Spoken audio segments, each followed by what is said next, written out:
बाजार की ज़्यादातर दुकानें बंद हो चुकी थीं और गलियों में सन्नाटा फैलने लगा था। मैंने अपनी छोटी सी किराने की दुकान का बैरूनी बल्ब बुझाया और ग्राहकों के लिए रखा हुआ बेंच अंदर उठाकर रख दिया। मेरा जहन मुसलसल अपनी 7 साल बेटी ज़ारा की तरफ उलझा हुआ था। पिछले एक हफ्ते से उसकी तबीयत बहुत ज़्यादा ख़राब थी। डॉक्टर्स ने साफ कह दिया था कि उसका फ़ौरन बड़ा ऑपरेशन करना पड़ेगा, वरना उसकी जान को शदीद खतरा है। गरीब और मेहनत कश इंसान के लिए इतनी बड़ी रकम का इंतज़ाम करना किसी पहाड़ को सर करने से कम नहीं होता। मैंने दिन रात एक करके दुकान के हर छोटे बड़े फ़ायदे को बचाकर, अपने रिश्तेदारों से मदद मांगकर और अपनी तमाम जमा पूंजी मिलाकर मुश्किल से लाख रुपए पूरे किए थे, जो दराज में रखे हुए थे।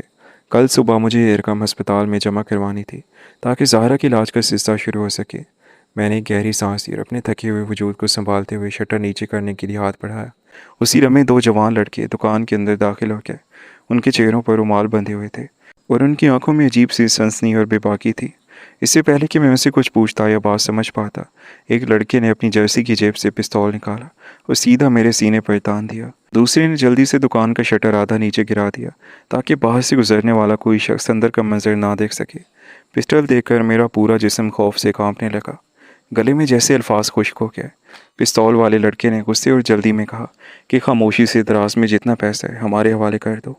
अगर ज़रा सी भी चालाकी की या शोर मचाया तो गोली मार दूंगा। मैंने डरते हुए दोनों हाथ ऊपर उठा लिए। मेरी ज़िंदगी में कभी ऐसा वाक़या नहीं पेश आया था। मैं एक शरीफ और मेहनत कश इंसान था, जिसने कभी किसी का 1 रुपया नाहक नहीं मारा था। लेकिन आज मौत मेरे बिल्कुल सामने खड़ी थी। मैंने कांपते हाथों से दराज का लाक खोला, इसे आहिस्ता से बाहर खींचा। दराज के अंदर नोटों की चंद कड़ियाँ रखी हुई थी और इनके साथ ही मेरी बेटी ज़ाहरा की एक छोटी सी तस्वीर पड़ी थी, जिसमें वो मुस्कुरा रही थी। वो तस्वीर देखते ही मेरे दिल में एकदम हौल उठा। अगर ये पैसे चले गए तो मेरी बेटी का ऑपरेशन नहीं हो सकेगा, फिर मैं इसे हमेशा के लिए खो दूंगा। ये सोचते ही मेरा खौफ एकदम इल्तिजा और दर्द में बदल गया। मैंने नोट उठाने की बजाय दोनों हाथ जोड़ दिए और मेरी आंखों से बेख्तियारी में आंसू निकल आए। मैंने कांपती हुई आवाज़ में उनसे कहा कि भाइयों, खुदा के लिए मुझ पर और मेरी बच्ची पर रहम करो। मैंने ये पैसे पिछले चंद दिनों में एक एक रुपया जोड़कर और लोगों से मांग कर इकट्ठा किया है। मेरी 7 साल बेटी अस्पताल में ज़िंदगी और मौत की जंग लड़ रही है। अगर कल सुबह ये पैसे अस्पताल में जमा ना हुए तो डॉक्टर इसका ऑपरेशन नहीं करेंगे। तुम चाहो तो मेरी दुकान की तमाम अशिया ले जाओ, मेरा फ़ोन ले लो, लेकिन खुदा के लिए उसकी ज़िंदगी के पैसे ना छीनो। मेरी ये दर्द भरी बात सुनकर पिस्तौल ताने हुए लड़के ने एक लम्हे के लिए मुझे देखा और फिर उसकी नज़र दराज में रखी ज़ारा की तस्वीर पर पड़ी। उसके चेहरे के तसव्वुरात में हल्की सी तब्दीली आई। उसने अपने साथी को इशारा किया कि वो दराज में से तस्वीर उठाए। दूसरे लड़के ने वो तस्वीर उठाकर अपने साथी के हाथ में दे दी। पिस्तौल वाले लड़के ने वो तस्वीर अपने हाथ में ली और इसे बहुत गौर से देखने लगा। उसकी आंखों में गुस्से की जगह एक अजीब सी उलझन और हैरत ने ले ली। उसने ज़ारा की तस्वीर को चंद सेकंड तक मुसलसल देखा, फिर अपने हाथ से पिस्तौल थोड़ा नीचे कर लिया। उसने अपनी जेब से एक पुराना स्मार्टफ़ोन निकाला और जल्दी से किसी को फ़ोन मिलाया। उसका साथी उसे हैरत से देख रहा था कि वो इस वक्त किसको फ़ोन कर रहा है। फ़ोन की घंटी बजती रही और फिर दूसरी तरफ से किसी ने कॉल उठा ली। पिस्तौल वाले लड़के ने फ़ोन कान से लगाया और सामने वाले की बात सुने बगैर बोला कि मैं इस वक्त एक किराने की दुकान में हूँ। यहाँ एक बंदा है जिसकी बेटी अस्पताल में है। तो मुझे फ़ौरन इस बच्ची का नाम और तस्वीर में इसका चेहरा बताओ, जो तुम्हारे अस्पताल के वार्ड में दाखिल है। दूसरी तरफ से कुछ कहा गया, जिस पर लड़के के चेहरे का रंग दम बदम बदलने लगा। उसने ज़ारा की तस्वीर को दोबारा देखा और फिर फ़ोन पर बोला कि इस बच्ची का नाम ज़ाहरा है, इसकी गाल पर एक छोटा सा तिल है। दूसरी तरफ से जवाब शायद हाँ में था, क्योंकि ये सुनते ही लड़के का हाथ लरसने लगा। उसके मुंह से एक गहरी आह निकली। उसने फ़ोन बंद किया और कुछ देर तक खामोश खड़ा रहा। मैं सहम कर उसे देख रहा था और समझ नहीं पा रहा था कि ये सब क्या हो रहा है। वो डाकू जो चंद लम्हे पहले मुझे जान से मारने की धमकी दे रहा था, अब बिल्कुल खामोश और परेशान नज़र आ रहा था। उसने ज़ारा की तस्वीर मेरे हाथ में वापस थमाई और अपने साथी की तरफ देखा। उसका साथी हैरान होकर बोला कि यार, ये तुम क्या कर रहे हो? जल्दी पैसे उठाओ और यहाँ से निकलो, कोई आ जाएगा। लेकिन पिस्तौल वाले लड़के ने अपने साथी का हाथ पकड़कर उसे पीछे धकेला और कहा कि नहीं, हम ये पैसे नहीं ले सकते। ये वही बच्ची है जिसके लिए मेरी अपनी बहन अस्पताल में दुआ करी थी। इसके साथी ने उलझ कर पूछा कि तुम्हारी बहन का इससे क्या ताल्लुक? पिस्तौल वाले लड़के ने एक ठंडी आह भरी और मेरी तरफ देखकर कहा कि मेरी छोटी बहन भी इसी अस्पताल के इसी वार्ड में दाखिल है जहाँ आपकी बेटी है। पिछले 3 दिनों से मेरी बहन मुझे बता रही थी कि उसके साथ वाले बेड पर एक छोटी बच्ची है, जिसका बाप रात दिन उसके सराहने बैठ कर होता है और पैसे जमा करने की कोशिश कर रहा है। मेरी बहन ने मुझसे कसम ली थी कि अगर खुदा ने मुझे कभी तौफीक दी तो मैं इस बच्ची की मदद करूँगा। मैंने एक बार इस बच्ची को देखा भी था, तभी उसकी तस्वीर देखकर मुझे शक हुआ कि ये वही बच्ची है।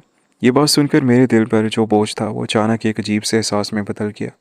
मैंने सोचा भी नहीं था कि गुनाहों और जुर्म की दुनिया में कदम रखने वाले इस लड़के के अंदर भी इंसान और बहन का प्यार अभी जिंदा है। लड़के ने अपने पिस्तौल को दोबारा अपनी जर्सी में छुपाया और दराज की तरफ इशारा करते हुए बोला कि आप अपने पैसे संभाल कर दराज में रखें और कल वक्त पर अस्पताल पहुंचे। उसके साथी ने गुस्से में आकर कहा कि तुम पागल हो क्या हो, हम यहाँ खाली हाथ वापस जाएंगे। हमने पिछले 2 दिनों से कुछ नहीं खाया और मालिक को भी हिस्सा देना है। पिस्टल वाले लड़के ने सख्त लहजे में जवाब दिया कि जो भी हो, लेकिन मैं किसी की ज़िंदगी बचाने वाले पैसे नहीं छीन सकता। अगर तुम्हें पैसे चाहिए तो कहीं और से इंतज़ाम करो या मुझे गोली मार दो, लेकिन मैं ये पैसे नहीं लूँगा। दुकान में एक पल के लिए मुकम्मल खामोशी छा गई।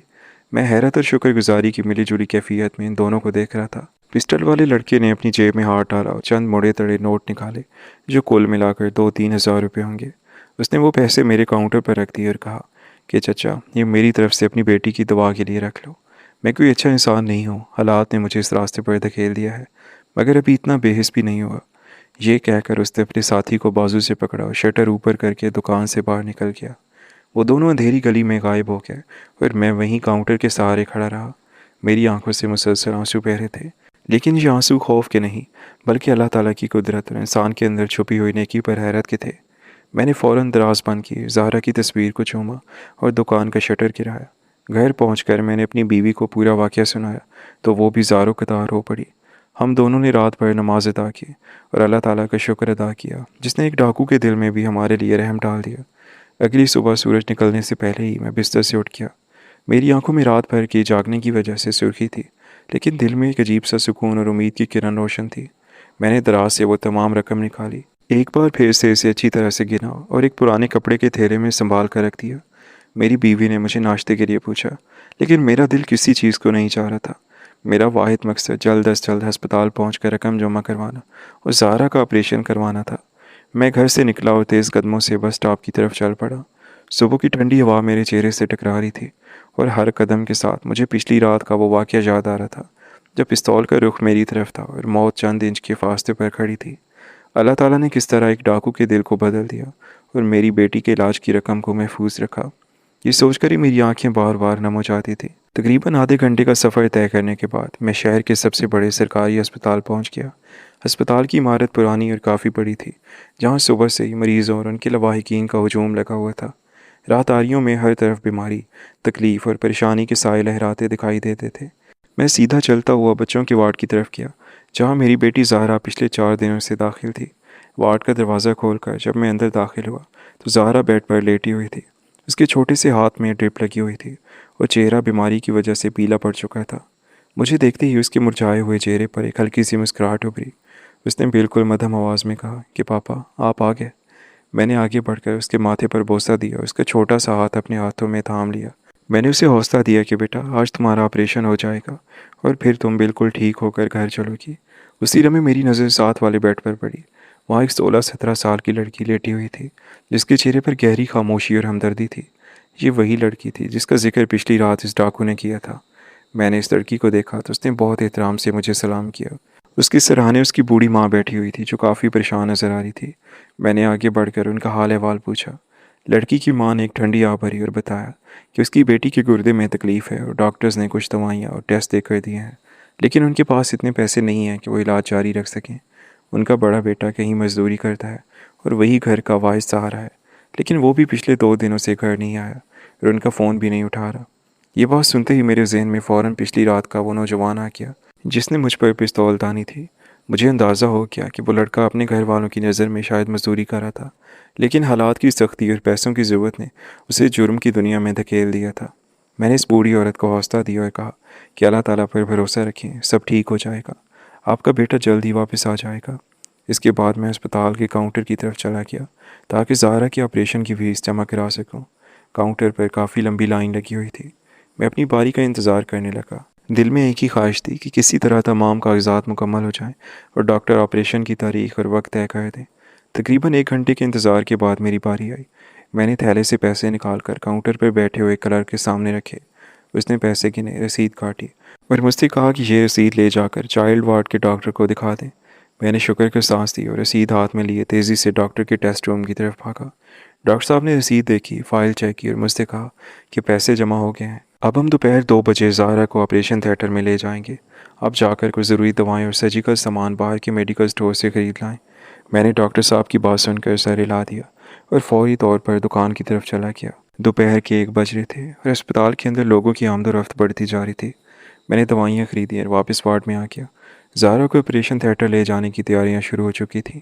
نرسوں نے اسے تیار کیا اور پھر اسے اسٹریچر پر لٹا کر آپریشن تھیٹر کی طرف لے جانے لگے۔ میں اور میری بیوی اسٹریچر کے ساتھ ساتھ چل رہے تھے اور مسلسل آیت الکرسی کا ویٹ کر رہے تھے۔ جب زہرا کو آپریشن تھیٹر کے بھاری دروازوں کے اندر لے جایا گیا تو میں باہر بینچ پر بیٹھ گیا۔ میرے دل کی دھڑکنیں بہت تیز ہو چکی تھیں۔ اگلے چند گھنٹے میری زندگی کے سب سے مشکل اور امتحان سے بھرپور گھنٹے تھے۔ میں نے ہاتھ اٹھائے اور اللہ تعالیٰ سے اپنی بیٹی کی سلامتی کے لیے دعائیں مانگنا شروع کر دیں۔ اسی اثناء میں نے دیکھا کہ اسپتال کے مرکزی راستے سے وہی ڈاکو لڑکا اندر داخل ہو رہا تھا۔ اس نے سادہ کپڑے پہن رکھے تھے، اس کے ہاتھ میں ایک چھوٹا سا لفافہ تھا۔ وہ بہت سنبھل کر اور ڈرتے ڈرتے قدم اٹھا رہا تھا، جیسے اسے ڈر ہو کہ کوئی اسے پہچان نہ لے۔ وہ سیدھا اسی وارڈ کی طرف بڑھا جہاں پر اس کی بہن اور ماں موجود تھی۔ جب اس کی نظر مجھ پر پڑی جو آپریشن تھیٹر کے باہر بیٹھا تھا تو وہ ایک لمحے کے لیے رک گیا۔ اس کی آنکھوں میں شرمندگی اور احترام کا ایک عجیب سا ملا جلا تاثر تھا۔ اس نے درد سے ہی مجھے ہلکا سا سر جھکا کر سلام کیا اور پھر اپنے قدم اپنی بہن کے بیڈ کی طرف بڑھا دیے۔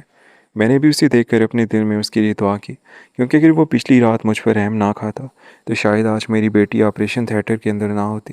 تقریباً 2 گھنٹے گزر چکے تھے اور آپریشن تھیٹر کا سرخ بلب ابھی تک جل رہا تھا۔ باہر بیٹھے ہوئے ہر لمحہ 1 سال کے برابر لگ رہا تھا۔